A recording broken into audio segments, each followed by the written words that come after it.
கடந்து செல்லும் ஒவ்வொரு நீர்த்துளியும் ஒரு எண்ணம். அந்த நீரின் ஓட்டம் போலவே அறிவு ஒரு பன்னேரியல் நதியா. இந்த கதையின் நாயகி நந்தினி. அவளுக்கு பாடங்களை மனப்பாடம் செய்வது சுலபம் அல்ல. ஆனால் அவளுக்கு கதை சொன்னாலே அது ஞாபகம் இருக்கும். அவள் ஒரு நாளில் பள்ளியின் மரக்கடற்கரை அருகே நடக்கும்போது ஒரு நீல ஒளியுடன் பாயும் ஒரு சின்ன நதியை காண்கிறாள். அது பப்னேரியல் நதி.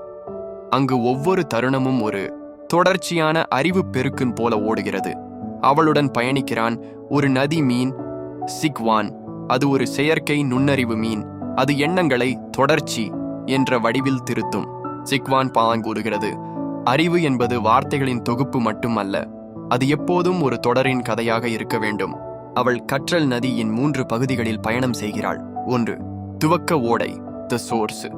அடிப்படை கருத்துக்கள் நெடுக ஓடும் இடம். இங்கு அவள் படிப்பதற்கு முன்னால் புரிந்துகொள் என்ற தத்துவம் கற்றுக்கொள்கிறாள். 2. நதி நடு ஓட்டம், த ஃப்ளோ.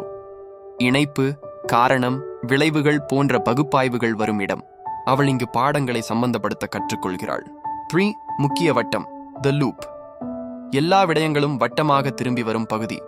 இங்கு அவள் ஒரு பாடம் மற்றொரு பாடத்துடன் எப்படி பிணைக்கப்படுகிறதென புரிந்து கொள்கிறாள். அவள் இறுதியில் உருவாக்குகிறாள். Sequence stone. அது ஒவ்வொரு பாடத்தையும் கதையாக்கும் சிறப்பு கருவி. மனதில் தொடர்ச்சியாக பதிய உதவும். அவள் பள்ளியில் கதை வழியாக கற்றல் வகுப்பை துவக்குகிறாள். அங்கு மாணவர்கள் கதைகளாக பாடங்களை கற்றுக்கொள்கிறார்கள். தொடர்ந்த பாதைகள், நினைவுக்கு வரக்கூடிய நிலைமை மற்றும் கதாசார தத்துவம் மூலம். கதையின் இறுதியில் சிக்வான் கூறுகிறது, அறிவில் ஓட்டம் இருந்தால் அது எப்போதும் நதியாகும். அந்த நதியில் நீந்த கற்றுக்கொள், மூழ்காதே.